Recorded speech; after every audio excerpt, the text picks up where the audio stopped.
Hi everyone, Dino Watt here, CEO of The Business of Marriage and author of Recession Proof Your Marriage. I am an author, a speaker, a trainer, and most importantly, a PhD. Nope, I don't have a doctorate.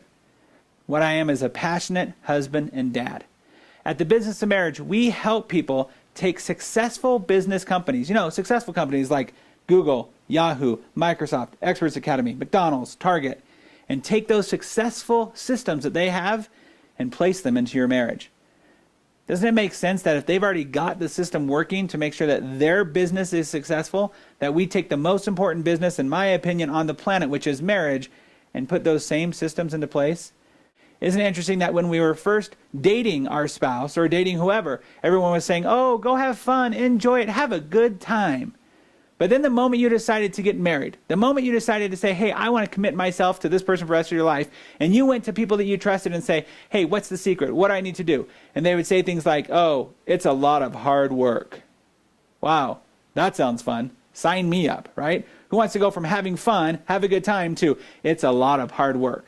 So what we do at The Business of Marriage is we show you how to have fun work, how to make sure that what you're doing with the rest of your life is fun. Because really, when it comes down to it, if the two of you can't be friends, if you can't focus on being friends together, what good is anything else? So we want you to have fun. I learned this from my own experience. When I was 8 years old, my mom and dad decided to end their business. I still remember the day, standing on the sidewalk of my own house, watching my father drive away in his little Honda Civic hatchback with all of his belongings, and also with the terration of my family. Terration, is that a real word? With the tearing apart of my family. I would never have an intact family again. I would never have the opportunity to have a full Christmas together. Birthdays, anniversaries, anything you can imagine was never together again. And I would spend the next 15 years of my life seeing the two people I loved most, two people I was supposed to trust in the most in my life, hate each other, tear each other apart. And the thing is that what I know that they didn't know is that they just didn't have the systems in place.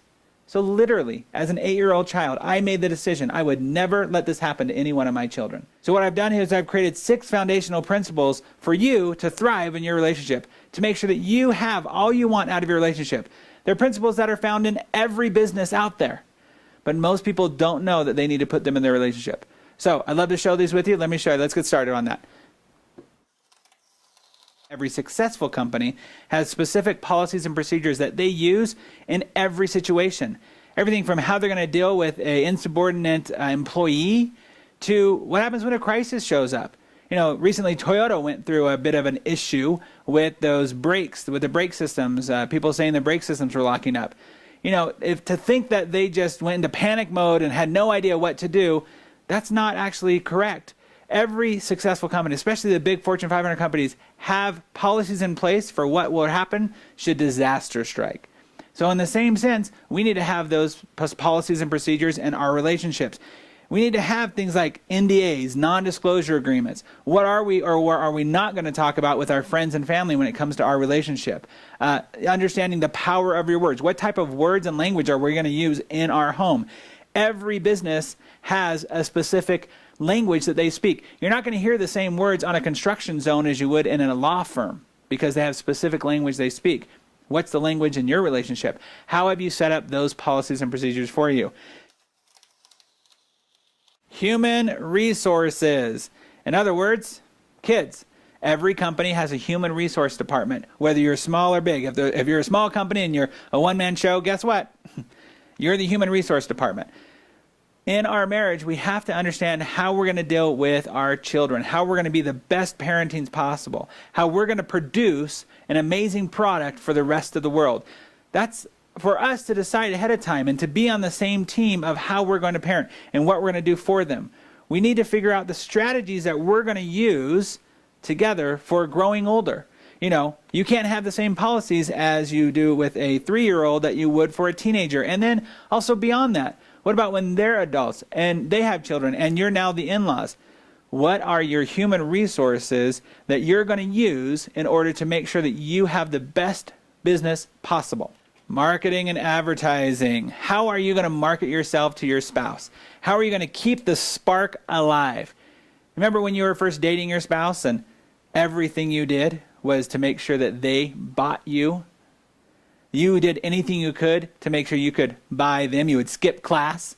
You would lie to friends. You would leave work just so you could go and be with them because you wanted to market and advertise yourself to them to the fullest. How are you still doing that in your relationship? What do you do to brand yourself? Do you realize that every couple has a brand?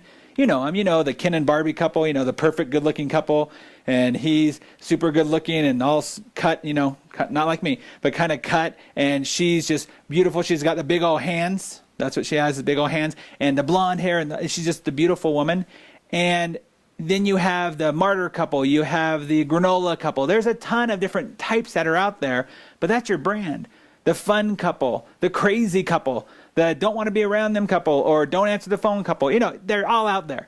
You have a brand. You and your spouse have a brand. Are you controlling that brand? Are you making sure that brand is put out there in the right way? Are you making sure that you are telling other people how to treat you by expressing what your brand is? Retention or sex. Yeah, I'll let you marinate on that one for just a moment.